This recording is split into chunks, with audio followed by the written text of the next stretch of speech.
हाय दोस्तों, मेरे इस फिजिक्स क्लासेस के अंदर आपका स्वागत है। आज की इस वीडियो में आप लोगों को क्लास 12 फिजिक्स स्थिर विद्युत के चैप्टर 4 संधारित्र प्रावैद्युत से थ्योरी का पार्ट 1 बताऊंगा, जिसमें मैं आप लोगों को आज बताऊंगा वैद्युत धारिता क्या होती है। तो आइए स्टार्ट करते हैं। सबसे पहले समझते हैं वैद्युत धारिता किसे कहते हैं। तो देखिए दोस्तों, वैद्युत धारिता का मतलब होता है चालक की धारिता। धारिता का मतलब ये होता है किसी चीज़ को ग्रहण करना, यानी आवेश को ग्रहण करने की क्षमता जो होती है वो कहलाती है वैद्युत धारिता। यानी किसी चीज़ को ग्रहण करने की जब चालक की जो क्षमता होती है, किसी चीज़ को ग्रहण करने की जो क्षमता होती है उसकी धारिता कहलाती है। यानी यहाँ रिलेशन है आवेश से, यानी आवेश को ग्रहण करने की क्षमता जो होती है वो उसकी धारिता कहलाती है। देखिए इसकी डेफिनेशन कह रहा है किसी चालक में आवेश को धारण करने की क्षमता को चालक की धारिता कहते हैं। ये हो गया वैद्युत धारिता। और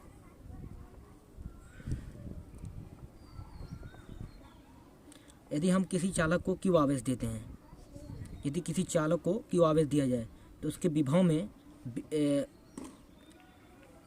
वृद्धि होती है। अगर यदि हम किसी चालक को आवेश दें तो उसके विभव में वृद्धि होती है।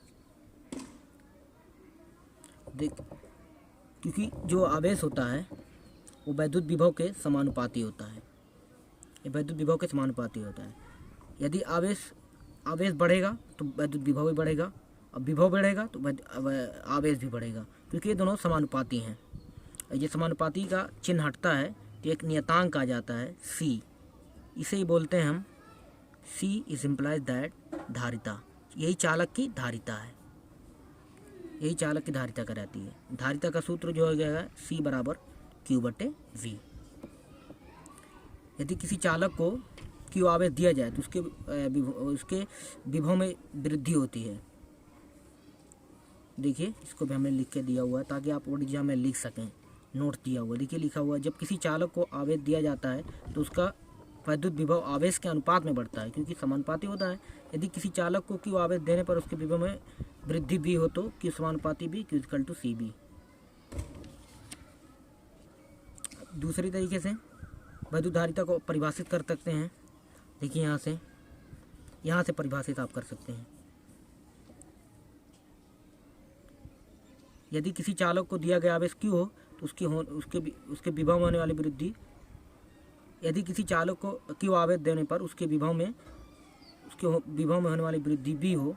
देखिए यहाँ पर लिखा हमने, यदि किसी चालक को दिए गए आवेश तथा चालक के विभव में होने वाली वृद्धि के लिए ऐसे कह सकते हैं किसी चालक को दिए गए आवेश तथा विभव में होने वाली वृद्धि को उस चालक की धारिता कहते हैं। या इसे इस तरीके से आप परिभाषित कर सकते हैं, वैद्युत आवेश तथा वैद्युत विभव के अनुपात को किसी चालक की धारिता कहते हैं। देखिए इसे लिखा हुआ हमने, किसी चालक को दिए गए आवेश तथा चालक के विभव में होने वाली वृद्धि के अनुपात को उस चालक की धारिता कहते हैं। आगे देख लेते हैं मात्रक। इसके मात्रक की गणना करते हैं। मात्रक तो C बराबर क्या हो जाएगा, आवेश का मात्रक क्या होता है, कूलाम हो गया। और इसका मात्रक क्या होता है, विभव का वोल्ट होता है। यानी धारिता का मात्रक क्या होगा, कूलाम प्रति वोल्ट हो गया। या इसका मात्रक ये भी होता है फैराड। कभी कभी बोर्ड में पूछता है कि एक फैराड की परिभाषा बताइए। तो यहाँ देखिए एक फैराड, देखिए एक फैराड के लिए जो सूत्र होता है हमारा C = होता है Q/V होता है। यदि Q = 1 हो जाए, V = 1 हो जाए तो चालक की धारिता क्या होगी, 1 फैराड कहलाएगी। तो इस तरीके से आप इसे डिफाइन कर सकते हैं।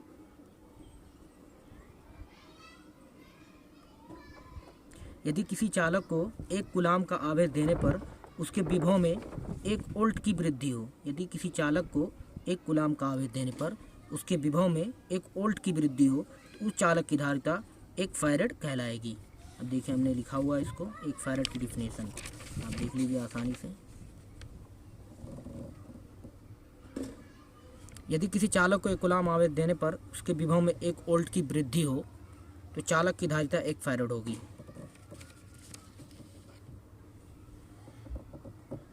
अब लिख लेते हैं विमीय सूत्र। विमीय सूत्र सबसे पहले C बराबर क्या होता है, Q बटे V होता है। इसका मात्रक क्या होता है, कूलाम प्रति वोल्ट। कूलाम, कूलाम बराबर आप क्या लिख सकते हैं,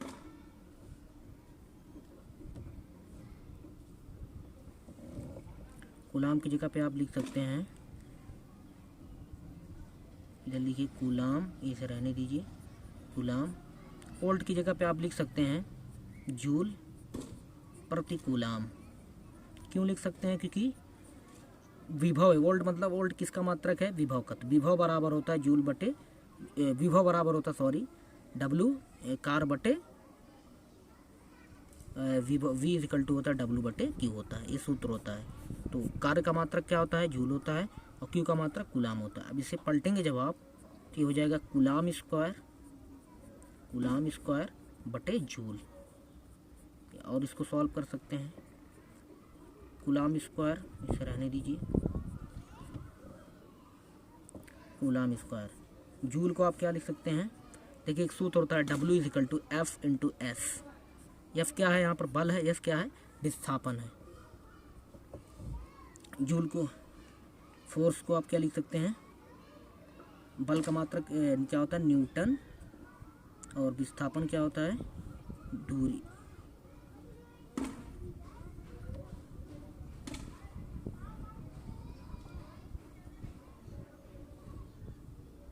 न्यूटन हो जाएगा न्यूटन मीटर।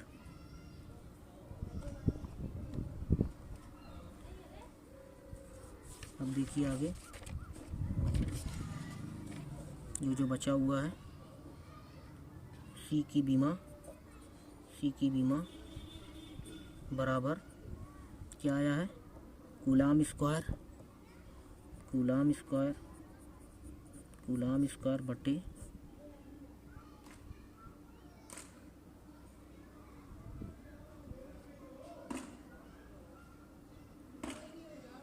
लिख दीजिए, आप काम करिए,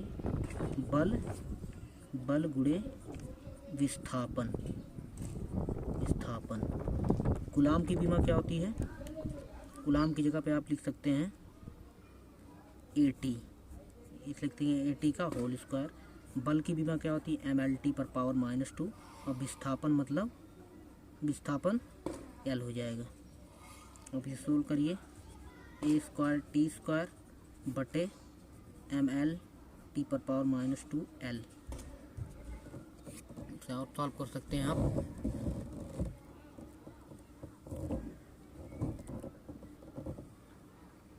ये हो जाएगा M इनवर्स, ऊपर लेके जाएंगे, और ये L पर पावर -2 T पर पावर 4 A स्क्वायर, ये बीमा हो जाएगी। देख लेते हैं कोई मिस्टेक ना हो बाय डिफ़ॉल्ट।